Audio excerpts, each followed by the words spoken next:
you doing? Good. What's the challenge in playing a team so close together? How you doing? Good. What's the challenge in playing a team so close together? You guys seem to do it all the time against Denver. What's the Yeah, challenge? I mean, I think the challenge is they're a good football team.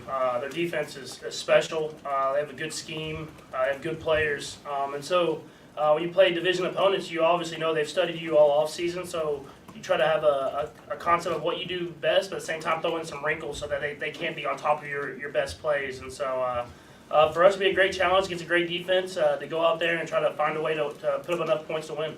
So is the game plan different when you play them twice in almost like 3 weeks or something? I mean, obviously you have similar plays, but you utilize plays that kind of go off of each other, so they can't get a good concept of what you're trying to do. And I mean, they're a great defense, man. They do a lot of great things, and so it'll be a great challenge for us as an offense. And I got to do my best to get the ball in my hand and let these guys make plays. Patrick, Andy really made the point as far as moving past the Cincinnati game to this Denver game. I wonder what your process of doing that is, and is it more difficult when it's a team that you feel like you could potentially see again? Not for me. In this league, you got to move on, or you're gonna make one loss turn into two. So you just you watch the tape on Monday. You get a sense of what you can do better and what you can take away that you did positive. Then you move on to the next week, and that's what we're doing, and we're ready to play a great football team in the Denver Broncos. Patrick, is there a sense of pride in the fact that you've never lost to the Broncos and your time here, and just what's always given you so much success against them? Yeah, we just really emphasize playing our division opponents. That's something that we work on all off season. In order to get where you want to go, you have to win your division most times, and so for us. The coach do a great job of giving us great game plans, and then I just try to go out there and execute them. And we just really emphasize trying to beat our division opponents, and the Broncos have been one that's been a great challenge for us every year. Patrick, how were you made aware that you were the team's nomination for the Walter Payton Man of the Year award? Well, they let me know a few weeks back. We had the announcement last night at my gala. But I mean, obviously a tremendous honor. I mean, not only to be the Walter Payton nominee for the NFL, but for the Chiefs, who have the most Walter Payton Man of the Years, and it's such a prestigious honor for this organization, especially to give back to the community that gives us so much. And there's so many deserving guys on our team. So for me to have my turn this year, something that I'll hold for the rest of my life. Patrick, I know you have bigger goals, but you can also clinch the AFC West this year. What kind of achievement do you feel like that is? Understanding, again, you have bigger goals. No, it's a huge deal, man. I mean, obviously you want to win the Super Bowl every year, but it starts our first goal when we walk in is to win the AFC West, and that takes week in and week out great preparation. It's a division that's always tough, always has great teams in it. And we know whenever we go in every week, they're going to give us our best shot. And if you look at all the games that we play, we've won a lot of them, but they always come down to the very end. So we know it's a hard thing to do, and we're going to take pride in trying to do that and win every time we play against these opponents. I know you don't know anything different than winning the AFC West, but I was just wondering whether this one might feel a little different, given how the other teams really seem to load up this year to kind of take you down. Yeah, I mean, I don't know if it's a little different. I mean, we feel like this division is one of the best divisions in football every single year. And I think you see the records go lower because we're all kind of beat up on each other, but we've done a great job of winning those close, hard-fought football games. And that's a tribute to the coaches and the culture that Coach Reed has built here that started even before I was here. And so we know it's going to be a great challenge week in and week out, year in and year out. And so we just focus on doing whatever we can to put ourselves in position to win it. Patrick, I know with 15 of my homies and all the stuff you've done, going back to the Walter Payton Man of the Year award, a nominee, but how impressive you've been that's been able to grow in your time here to what it is now, and just seeing that come to light, and you've been able to help so many people. Yeah, I mean, it's way past what I even dreamed of it ever being. And I think that goes to the people that I have around me and the people in the communities that have brought me up is they've been willing to give back and help me kind of follow this dream of giving back to the communities that help me out so much. And it takes everybody. It's not just me. I mean, I'm the face of it. But there's so many people behind the scenes that make this thing go. And the community, like I said, in Kansas City and Tyler, Texas, and Lubbock, Texas, that have donated their time, their money, whatever it is, to make this foundation become what it is. It's truly special and something that I'll have for the rest of my life. And something I never could have even dreamed of. Patrick, the last time you lost this year, you guys won 5 games in a row. What do you think it is about this particular room that enables you to rebound in that fashion for such a long stretch? Yeah, I think it's just a mindset of when you lose, you get that sour taste in your mouth, but you get to kind of do whatever you can to get better from it. It's cool to see with a lot of young guys that you do that, because a lot of times you see the young guys, it can go bad fast, but we've had guys that bounce back and continue to work to improve, learn, like I said, from the negatives, take away from the positives as well, and be better the next time we step on that field. And that's what you want when you're kind of getting to this late part of the season, when you're trying to build and make a playoff run. Patrick, are you a believer that you learn more from a loss than a win? I think you have to learn from both. In order to be great in this league, you can't.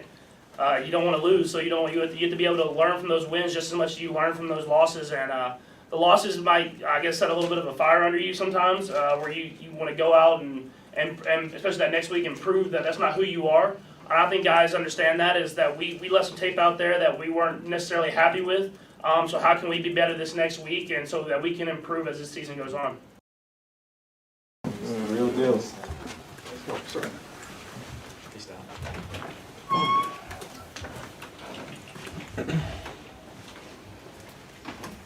All right, I really don't, everybody's gonna practice today, so, in some form or another, we'll see how that goes. Look forward to the challenge of playing the Broncos. You know, we get rid of the record on this thing as we evaluate them and look at them as a team, and their defense is one of the top defenses in the NFL. Red zone, they're top, and then third downs are top, and playing like crazy, and their offense is like one fingertip away from winning games. So we've got to make sure we have a good week of practice and get ourselves ready, and it's an AFC West opponent, which is always, you know, that's great competition. Anyways, with that, time's yours. With the Broncos defense, earlier this year they made some trades at the deadline and got rid of some of their better players, but they still keep going. What do you attribute that to? Yeah, well, they're well coached, and they play hard. They still have good players there, so they play hard.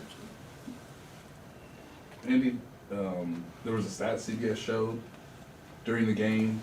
You guys have had 7 straight games with the turnover. I just wonder if there's something that you've noticed that's a theme throughout that, or if it's just, you know, at this time of the year, that's something you need to, you know, try to cut down on. Yeah, you can't turn the ball over. I mean, we're always constantly talking about that. And I'm sure there's not necessarily one thing is happening, but the end result is a turnover. So we got to take care of the ball. Coach, an in-house matter. We haven't had an update on McCole Hardman in a while. If all things go well, he might be able to come back next week. How's his progress in injury response? You know what? He's doing well. He lost some weight. He's put the weight back on, which is good. And he's out running now, and he's getting close. What's your expectation? You think you might have him back next week? There's a chance. Yeah, there's a chance. Give him a couple more days here. We'll see. He's feel doing well. You feel like Kadarius is in a place where he could play? Yeah, we'll see. I'm gonna let him get out there and work a little bit, and we'll just see how he does. I'm not gonna bring him back and have him hurt again. That's not what we're looking at. So just see what he can do. Did Tooney have a setback, maybe in practice Friday, or? No, his thing was just getting that final push, that you get off of it. Right game. It's day to day, so he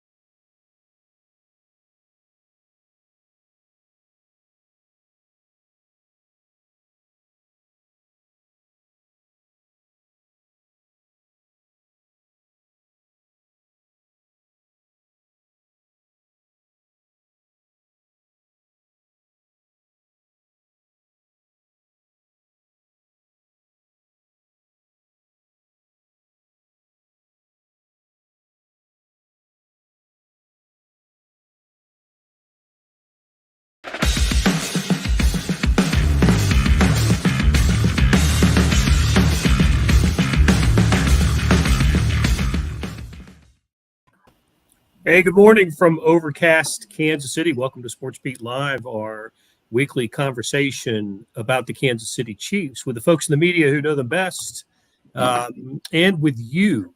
Please send us your questions and comments and talk Chiefs with us. Herbie Teope and Sam McDowell are in the house. So is Jesse Newell.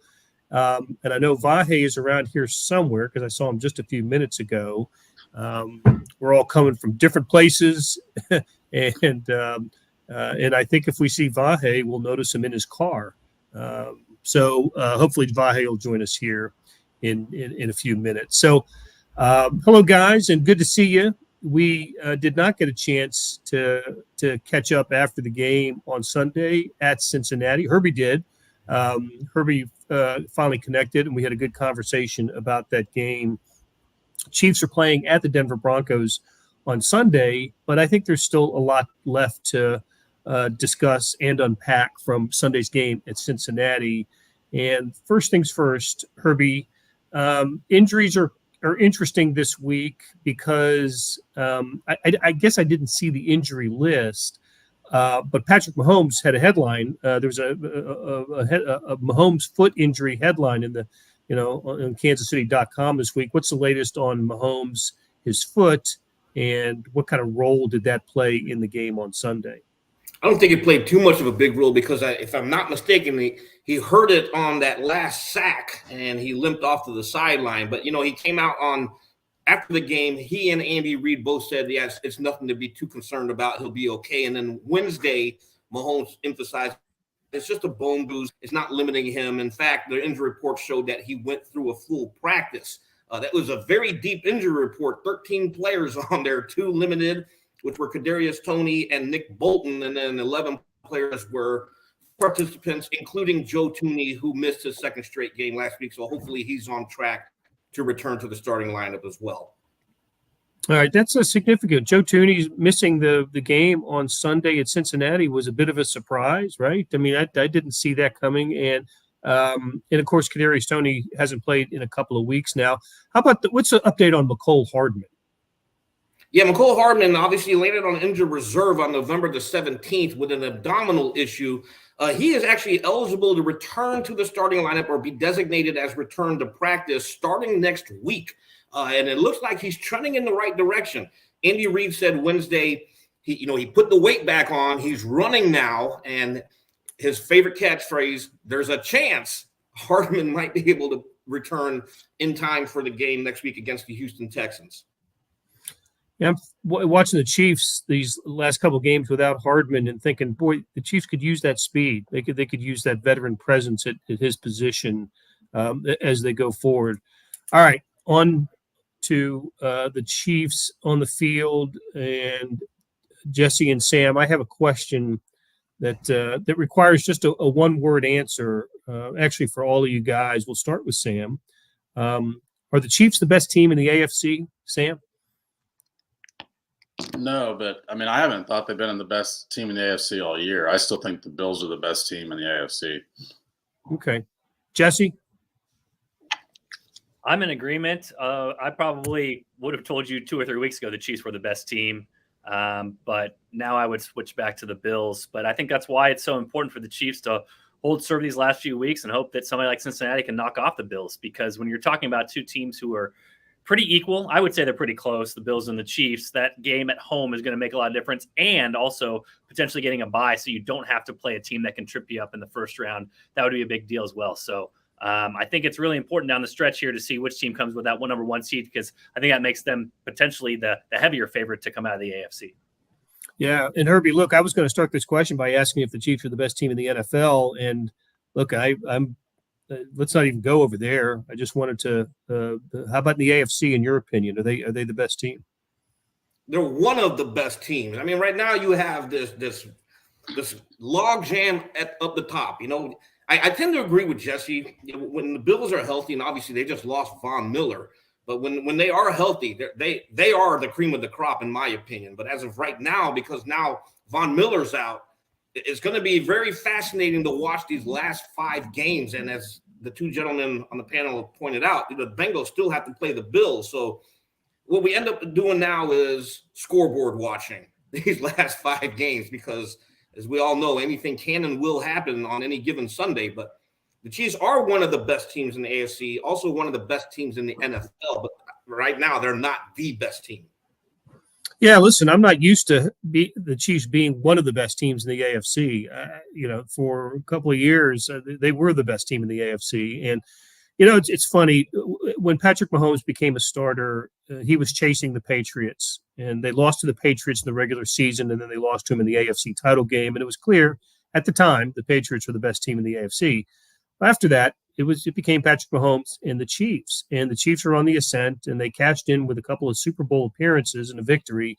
And I got used to the idea of the Chiefs being the best team in the AFC and Patrick Mahomes, being the best quarterback. And it's everybody else chasing the Chiefs. I'm having to get used to the idea that that's no longer the case. And but the Buffalo Bills, of course, have come into Arrowhead and won this year, won at Arrowhead for the second straight year. And it's been 3 losses in 17 games for the Chiefs against the Cincinnati Bengals.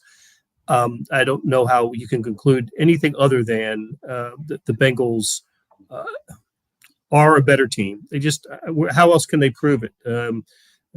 Jesse, am I wrong in that? Or I don't know if this is one of those, if they played 10 times, they'd split or whatever. But what else do the Bengals have to do to prove that they're the better team? Well, they have the scoreboard part of it. Yeah, I mean, they were slight underdogs in all those games, and they ended up winning them. When you play good teams, it comes down to small margins. I look back at the 3rd and 11 play that the Bengals were able to complete. A half second more, Joe Burrow gets sacked, a half inch to the left, and George Karlaftis knocks it down, a half inch up on the throw, and Joshua Williams knocks it away. But you give credit where it's due. The Bengals made that play. You go back to the Chiefs play, their last 3rd down. They have Travis Kelce running open in the middle against drop 8. They've got him schemed open. MVS makes a nice adjustment on his route. He's wide open on the outside, but you can't get a guy blocked rushing 3. And so those are the small details when you're facing good teams that Bengals made their play. The Chiefs didn't make their play, and that ends up, making the difference. That along with Travis Kelce's fumble, which I think if he doesn't fumble there, the Chiefs go on and win that football game. But I do want to just kind of be honest about this, and I want Sam to chime in as well because he's been all over this. I mean, he's been on this from the start. You talk about the Chiefs being the best team. I think with Tyreek Hill and the trade that they made, this is what you get. And what you potentially get is that the Bills went all in to pass you, and potentially they did. But we talked about this last week. Who would you pick to win the Super Bowl from the AFC in 5 years? I'd probably pick the Chiefs. How about 10 years? I'd probably pick the Chiefs. That all comes about because they traded Tyreek Hill this offseason to take a small step back this year.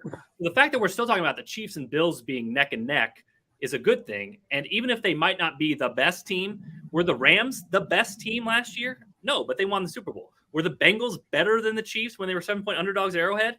Probably not, but that's what being the best team buys you. It buys you 7 points in the AFC Championship game. Then you have to go in a 1-game sample and win it. So I'll turn it over to Sam, but I do think if we just take a big step back and look back 4 months ago, and you would have said, hey, the Chiefs are 9-3. They're neck and neck with the Bills. They've got a 40-ish% chance of getting the 1 seed. And they traded Tyreek Hill, and their offense looks almost as good. I think that's probably something you sign up for, especially when looking at this from the rookie class and saying, hey, this team might be set up not only to win this year, but 5 years down the road, 3 years down the road, 10 years down the road as well. There you go, making sense, Jesse. Yeah, I actually still am not convinced that the Bengals are better than the Chiefs. I just think stylistically they match up really well with the Chiefs. Their weakness is on the offensive line, and for whatever reason, the Chiefs aren't able to take advantage of that weakness. And I think it has to do with the fact that Chris Jones plays on the inside. The Bengals are weak on the outside at tackle. The Chiefs don't really have the guys to take advantage of that. The way every other team makes Joe Burrow the most sacked quarterback in the NFL, he sits back and operates with a lot of time against the Chiefs. So I think it's a really bad matchup for the Chiefs. But I also think it's one they're going to have to contend with. Yesterday we heard from Andy Reid, and he talked so much about the fact that, look, they've moved on from that game.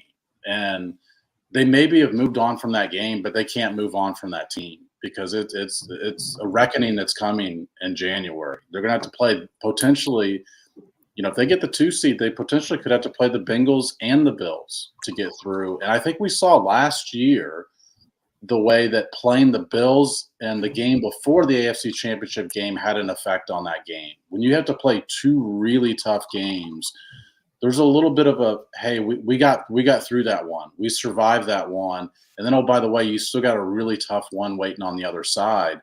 And I think that's the danger of losing the game the Chiefs just lost. Having said that, I still think the Chiefs end up with the number 1 seed.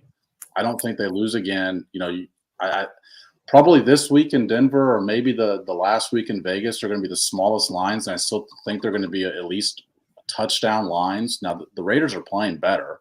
They might have something to play for in Week 18 that changes that a little bit. But the Bills have a tough schedule left. They've got some tough games. It's not just the Bengals. You know, they play 2 teams that they've lost to this year. So I still think the Chiefs end up with the number 1 seed. And to Jesse's point, when you go through what we envisioned as, you know, none of us would call this a rebuilding year, but I think we would sort of call it, you know, a little bit of taking a step back, we thought, even if it was just a step. And if you can still wind up at the number 1 seed and play these types of games we're talking about at home at Arrowhead Stadium, it's still, I mean, the Chiefs are 9-3. They're still in a pretty good spot, even if we determine by an eyelash that the Bengals are the better team, or by an eyelash that the Bills are the better team. Yeah, I feel kind of spoiled watching this team in the Mahomes era. I really do. The Chiefs may end up with a better record than they had last year. They were 12-5 a year ago. They were 9-3. I don't see 2 losses for the Chiefs the rest of the way.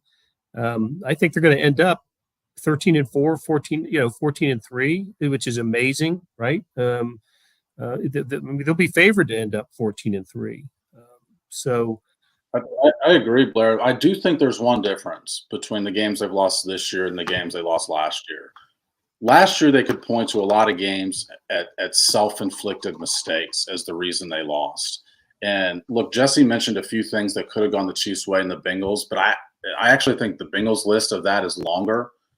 They could have stopped Patrick Mahomes by a foot on 4th down. They could have scored at the end of the half. That's a 14-point swing there. So both teams in this game had something to point toward. Last year, a ton of the games the Chiefs lost, it was hard to find a way that the other team could have won by a larger margin. But, man, you could have pointed to 9 or 10 things that went against the Chiefs. And I think that should be a little bit of a wake-up call for the Chiefs this week, is that there are some teams that are on your level now. There are some teams that don't fear you anymore. It was clear based on, and of course, none of us were in the Bengals locker room, but we read the quote sheets.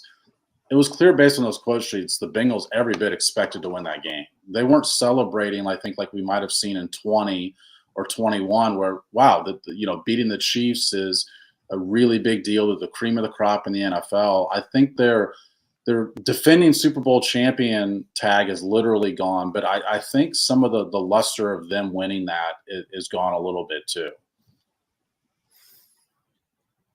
Hey, Herbie, Rob asks, has Orlando Brown's drop-off been because of the missing Tooney? Listen, they absolutely missed Joe Tooney, right? And I'm not sure that Orlando Brown's was having a great season with Joe Tooney, but have you noticed the Browns' play being impacted by the absence of Tooney? I really haven't, but it goes down to tackles also rely on the guards to help out in blocking schemes. And when you go down from Joe Tooney to Nick Allegretti, and Allegretti is a capable backup, but he's not Joe Tooney. Joe Tooney is an all-pro / Pro Bowl caliber type guy. And if your left tackle is missing an assignment or missing a block, he knows to peel off and get the guy that Brown is responsible for. So maybe it does have a little play in there with Tooney being down in the last 2 weeks. I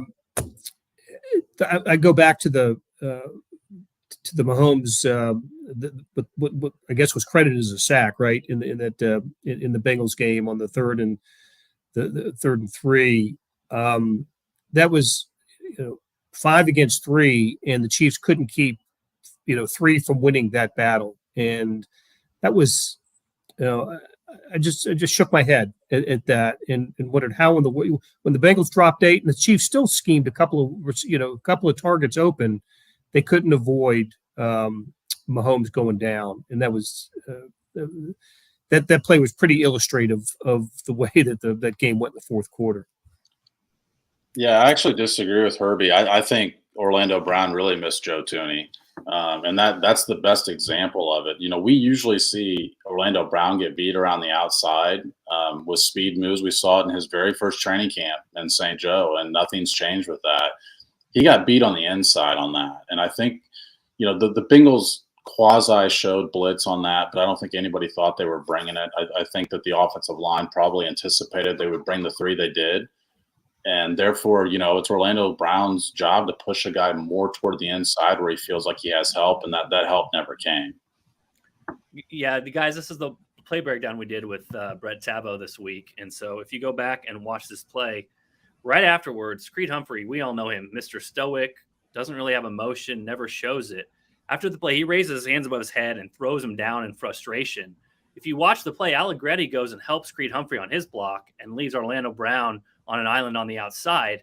And again, we don't know the exact protection. We don't know exactly what the Chiefs called there, but I can't think of a reason for Creed Humphrey to be upset other than that they messed up that particular call. And you also see Allegretti kind of in the middle of it, kind of turn his head left to see kind of what Orlando Brown is dealing with. So again, it's speculation. We don't know this for sure, but that seems to me like a play where Creed Humphrey made a call or potentially made a call to say, hey, I got this guy in front of me. Don't worry about it. I'm a good player. I can take, you know, you go kick out to the outside and help Orlando Brown.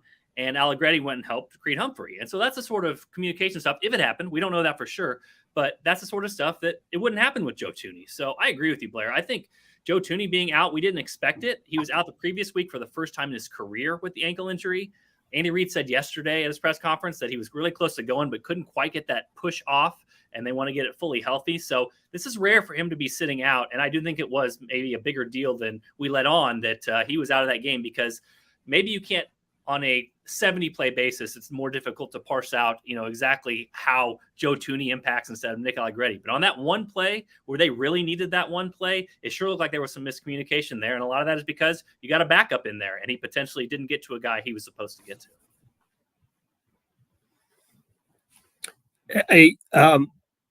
Yeah, look, and there was, you know, Kelsey was open. Looked like Jerick McKinnon had a chance to, you know, to catch a pass and get at least a few yards back, right? Make it a 4th and short situation. I don't think he was that's an automatic first down by any stretch. But then, of course, the field goal unit comes on, and Sam, I know you were felt pretty strongly about the, you know, the play call so strongly. Not only did you write about it, but you asked Andy, you know, that was the leadoff question in the post-game press conference about that decision. And I thought Andy dismissed it too easily. I've heard him, you know, and I've even asked him in the past about decisions that he's made. He usually goes into a little bit more of a explanation, but this time it almost seemed like it, you know, it was obvious to him that was going to be a field goal attempt situation and not give the ball to Mahomes.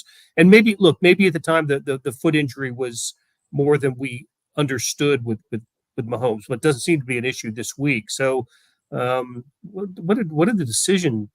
I still can't reconcile that. Yeah, I can't either. But Blair, I think you really hit the nail on the head, which I thought it was an obvious decision, but Andy Reid thought it was a really obvious decision too. And I do think it's a bit concerning that, you know, because you mentioned it, Blair, it was the first question that I asked after the game, but I asked 2 follow-ups too. And one of them was, well, I recognize you only have 40 seconds to make the decision and execute the decision. And, you know, heck, bringing the field goal unit on, you know, that operation requires 16 seconds. So you have to make that decision quickly, but was it a difficult one? And he said, well, I felt like he was going to make it. And the problem is the concentration on whether or not he was going to make or miss, rather than the concentration that they even attempted the field goal at all. Just if you make the field goal, the ways to win that game are to make a 55-yard field goal, which is not at all a chip shot. Especially, I mean, it was a cold day in Cincinnati, and I recognize they have turf, but it's a cold day. The ball doesn't travel as well. So you got to make a 55-yard field goal with the kicker who has not had his best season. You have to get a defensive stop at some point, because by kicking the field goal, you are turning over the clock to the Bengals in that situation as well. And there's plenty of time left. They've got 3 timeouts. They've got 3 minutes. You're going to have to get a stop. The clock is not going to be your friend there. Then you've got to score still. And whether or not that score comes in regulation or that score comes in overtime, that's 3 things that I would actually put the probability all less than 50-50. Maybe the field goal is more about 50-50. You don't kick the field goal, you basically need to convert a 4th and 7, which I do think is about a 50-50 play. And then you've got control of the clock. And by the way, you're not playing to tie the game. You're playing to potentially take the lead in the game. And the play that Jesse has written about twice now, the 3rd and 11 that the Bengals did convert, is really telling to me because they trusted their quarterback to go make a play. And that's exact decision that the Chiefs had, even though it seems like 2 different decisions. One's a 4th down, one's a 3rd down, whether or not you're just going to kill clock or not. But it comes down to the same question. How much do you trust your quarterback in the situation? And like the Bengals even said after the game, Joe Burrow said, we know the quarterback they have on the other sideline. And it's like, yeah, I mean, the Chiefs did not play that into the scenario, into the equation that Patrick Mahomes is your quarterback. And, any decision that's difficult, I'd probably side with the one that puts Patrick Mahomes on the field. Sam, I'm Mr. Analytics, and I've come up with an analytics-free 4th down decision-making, which is figure out what the other team wants you to do and do the opposite. Figure out what the other team wants you to do and disappoint them. 4th and 7, the game on the line. What do the Bengals want the Chiefs to do in that situation? They want them to kick the field goal because at worst, they're going to get the ball, they're going to drive it down, they're going to win the football game, and it takes Patrick Mahomes off the field. So we can talk analytics, information, all that stuff all we want to. This is a solved problem. This is stuff you need to look at in April and May so that when you have those 10 seconds to make the decision, you already have somebody deciding for you or saying in your ear what the decision is. Clearly, regardless of team, situation, whatever, the call was to go for it no matter what your team is. But even like the anti-analytics people will say, well, you need to take this into account and this into account, this into account. If you're taking that into account and your quarterback's Patrick Mahomes, you should be more aggressive. So I'm with you, Sam. I don't understand on any aspect where this makes sense to kick the field goal. And I also want to give Andy Reid credit because he made a tougher decision earlier on the 4th and goal from the 3 to go for it. And they succeeded. And he put the ball in Patrick Mahomes' hands, and they got the touchdown. So I thought that was a tougher call than the 4th and 7. Andy Reid made the right decision. It was the reason he was in the position they were in to potentially win the game late. And then the easier decision he didn't make. So, again, that's sort of where I go with this whole process. If you want to be anti-analytics, you can say, okay, Patrick Mahomes is your quarterback, go for it. If you want to be analytics, you can say, okay, 4th and 7, you can have the ball and keep it and go score a touchdown. You want to go for it. And then if you want to just be no analytics, you can say, what does the other team want you to do?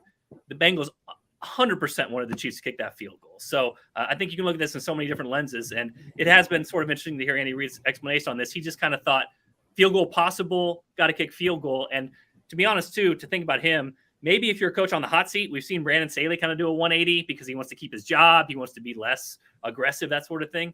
Andy Reid is on the total opposite end of that spectrum. Nobody is firing Andy Reid for his 4th down decisions. So he even has more leeway to be aggressive and didn't use it. So we'll see if he changes from this point on. But based on the history, it sure doesn't seem like that's going to be the case.